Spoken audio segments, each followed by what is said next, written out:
Hello everyone, welcome back to my channel. तो चलिए आज हम लोग अपने इस ब्लॉग में माघ कृष्ण गणेश चतुर्थी व्रत की कथा सुनेंगे। और आज सभी लोगों ने व्रत किया होगा। जो लोग अपने संतान की लंबी आयु के लिए व्रत करती हैं तो उन सभी के लिए मतलब कि सब लोगों ने व्रत किया होगा। तो चलिए आज हम लोग सबसे पहले गणेश जी की पूजा करेंगे। उसके बाद में पूजन करने के बाद में कथा सुनेंगे। तो सबसे पहले गणेश जी की पूजन की सामग्री देख लेते हैं कि गणेश जी की पूजन की सामग्री के लिए हम लोगों के पास में क्या क्या सामान होना चाहिए। तो आपके पास गणेश जी की मूर्ति होनी चाहिए। गणेश जी की आपके पास अगर फ़ोटो है तो आप फ़ोटो ले लीजिए, नहीं तो फिर गणेश जी की आप मूर्ति ले लीजिए। उसके बाद में चंदन लेना है, आपको रोली लेना है और धूप बत्ती लेना है, सिंदूर लेना है, कपूर लेना है आरती के लिए, और पान मतलब कलश में रखने के लिए पान लेना, सुपारी लेना, हल्दी की गांठ लेना है और अबीर बुक्का लेना है, फूल लेना है, धूप की 108 गांठ लेनी है। अगर आपके पास 108 नहीं तो कम से कम आप 5 तो बिल्कुल ज़रूर से ज़रूर ले लीजिए। और गणेश जी के सम्मुख जलाने के लिए दिया होना चाहिए और पान होना चाहिए, जनेऊ होना चाहिए और पंचामृत होना चाहिए और दही घी शहद ये सब चीज़ें होना चाहिए और 5 तरीके के मेवा भी होने चाहिए। उसके बाद में बेसन के लड्डू होना चाहिए और आटा चौक पूरने के लिए आटा होना चाहिए और हल्दी होना चाहिए। और आप कोई भी मौसमी फल मंगा सकते हैं अगर आपके पास अवेलेबल है। नहीं तो अगर ज़रूरी नहीं कि आप फल चढ़ाएं, उसके बाद में गंगा जल होना चाहिए गणेश जी की स्थापना करने के लिए। और उसके बाद में गणेश जी को चढ़ाने के लिए वस्त्र होना चाहिए, चावल होना चाहिए। और आप गणेश जी की जब पूजन कर लेंगे उसके बाद में कथा करेंगे। उसके बाद में आपके पास हवन अगर आप करना चाहें तो कर सकते हैं। हवन सामग्री भी होनी चाहिए। हवन सामग्री में आप तिल ले लेंगे, जौ ले लेंगे, चावल ले लेंगे और घी ले लेंगे, चीनी लेंगे और संविदा मतलब कि लकड़ियाँ जो मतलब आम की लकड़ियाँ जिससे कि आपको हवन करना है, या फिर आप उपले में कंडे गाय के गोबर से जो बने कंडे होते हैं उनको लेकर के भी आप कर सकते हैं। और क्या कहते हैं, लकड़ी होनी चाहिए और उसके बाद में गुड़ धान ये सब चीज़ें होना चाहिए और सिंहासन और पंचपात्र और मतलब कि जल के लिए आपको आचमनी और लोटा लेना है। तो अगर आप लोग गणेश जी की पूजन करने जा रहे हैं सकटी चौथ का, तो सबसे पहले आप लोग अथर्ववेदी शांति पाठ कर लीजिए। उस अथर्ववेदी शांति पाठ मतलब कि दिया रहता है, तो उसमें से आपको करने के बाद में फिर आपको भगवान से मतलब गणेश जी के सामने पूजन करने के बाद आपको भगवान से बोलना है कि हे गणपति भगवान श्री गणेश, हम सदैव ऐसी वाणी सुने जो हमें सुख दे और बुराइयों से हमेशा दूर रखे। हमारा जीवन भलाई के कर्मों में व्यतीत हो। हम सदा भगवान की पूजा में लगे, बुरी बातों की ओर ले जाने वाली बातों से सर्वदा दूर रहें। हमारा स्वास्थ्य सदा ठीक रहे जिससे हम परमात्मा के चरणों में अपना जीवन समर्पित कर सकें। हमारा मन भोग विलास में लीन न हो, हमारे प्रत्येक कण में भगवान विराजमान हो और हम उनकी सेवा शुश्रूषा में लगे रहें जिससे हम हमेशा अच्छे कार्य करते रहें। ऐसी प्रार्थना करते हुए भगवान से प्रार्थना करनी है। जिनकी कीर्ति चारों तरफ फैली हुई है, वह देव राजा इंद्र हमेशा सब जगह विराजमान है और बुद्धि के स्वामी भगवान श्री बृहस्पति ये समस्त देवता में छिपी शक्तियाँ हैं। ये भले ही सहयोगी होते हैं पर इनकी मनुष्यों की भला करते हैं और सभी प्रकार के कष्ट हरते हैं। तो ये सब करने के बाद में फिर हम भगवान का पूजन करेंगे। और अगर आप चाहें तो कलश की स्थापना कर सकते हैं। कलश की स्थापना करने के लिए सबसे पहले आप चौकी लेंगे, चौकी पे लाल कपड़ा डाल देंगे। उसके बाद में थोड़ा सा चावल का आसन देंगे। उसके बाद में आप लोटा रखेंगे तांबे का, उसमें थोड़ा सा गंगा जल डालेंगे और उसके बाद में उसमें जल डालने के बाद में आप उसमें एक सुपारी, एक सिक्का और एक हल्दी की गांठ डाल देंगे, एक दूबा डाल देंगे। उसके बाद में उसके ऊपर आप पान के पत्ते या फिर आम का पल्लव रख करके आप उसके ऊपर चावल की कटोरी रख के उसके ऊपर दिया रख सकते हैं और हमारी इस तरीके से कलश की स्थापना हो जाएगी। फिर हम सभी भगवान का स्नान करवाएंगे। भगवान का स्नान करवाने से पहले सबसे पहले आप धरती माता के पूजन करेंगे। उसके बाद में हम लोग धूप दीप नैवेद्य करके फिर भगवान का पूजन करेंगे। भगवान का पूजन करने के बाद में आरती की थाली तैयार कर लेंगे और आरती करने से पहले हम सबसे पहले भगवान कथा करेंगे। तो कथा कुछ हमारी इस तरीके की है। तो चलिए कथा शुरू करते हैं। माघ गणेश कृष्ण चतुर्थी व्रत कथा। ऋषि शर्मा ब्राह्मण की कथा। पार्वती जी ने पूछा, हे पुत्र, माघ के महीने में किन गणेश की पूजा करनी चाहिए? उस दिन पूजन में किस चीज़ का भोग लगाना चाहिए और किस प्रकार का आहार देना चाहिए? इसे विस्तार पूर्वक बताने का अनुग्रह करें। गणेश जी ने उत्तर दिया, हे माता, माघ मास में भालचंद नामक के गणेश जी का पूजन करना चाहिए। हे माते, इस दिन तिल के 10 लड्डू बनाएं और 5 लड्डू देवता को अर्पित करें और बाकी बचे 5 लड्डू ब्राह्मण को दान करें। साथ ही ब्राह्मण को श्रद्धापूर्वक पूजा करे और उन्हें दक्षिणा दे। इसके बाद स्वयं भी तिल के 10 लड्डुओं का भोजन करे। इसके बारे में मैं आपको राजा हरिश्चंद्र की कथा सुनाता हूँ।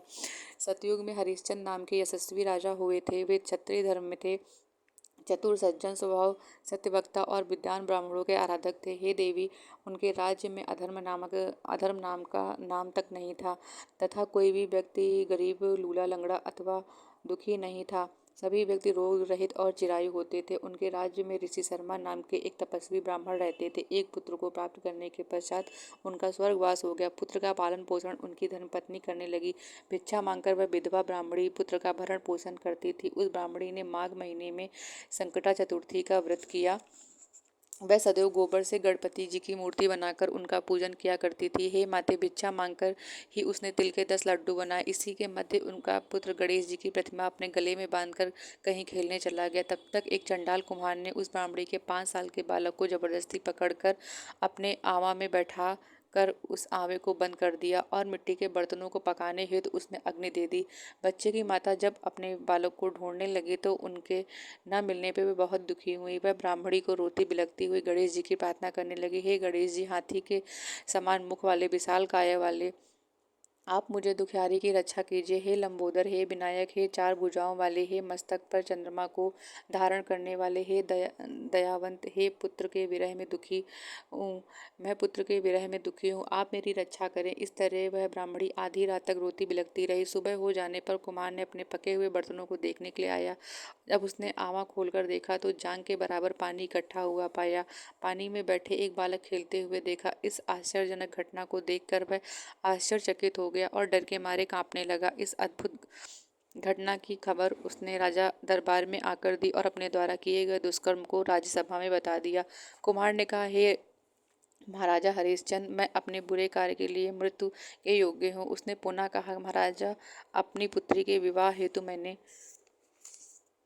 अनेक बार मिट्टी के बर्तनों को पकाने के लिए आवा लगाया, लेकिन मेरे बर्तन कभी नहीं पके, हमेशा कच्चे ही रहे। तब मैंने डरकर एक तांत्रिक से इसकी वजह पूछी। उसने कहा, तुम बिना बताए किसी लड़के की बलि चढ़ा दो, तुम्हारा आवा पक जाएगा। मैंने विचारा कि मैं किसके बालक की भेंट चढ़ाऊँ। जिस किसी की बालक की भेंट चढ़ाऊँगा वह मुझे जिंदा नहीं छोड़ेगा। इसी डर के कारण, हे महाराज, मैंने पूरी तरीके से तय किया था कि इस बालक के आवे में बैठाकर अग्नि लगा दूंगा और अपनी पत्नी से सलाह कि ऋषि शर्मा ब्राह्मण का स्वर्गवास हो गया है और उसकी विधवा पत्नी भिक्षा से अपना पेट भरती है।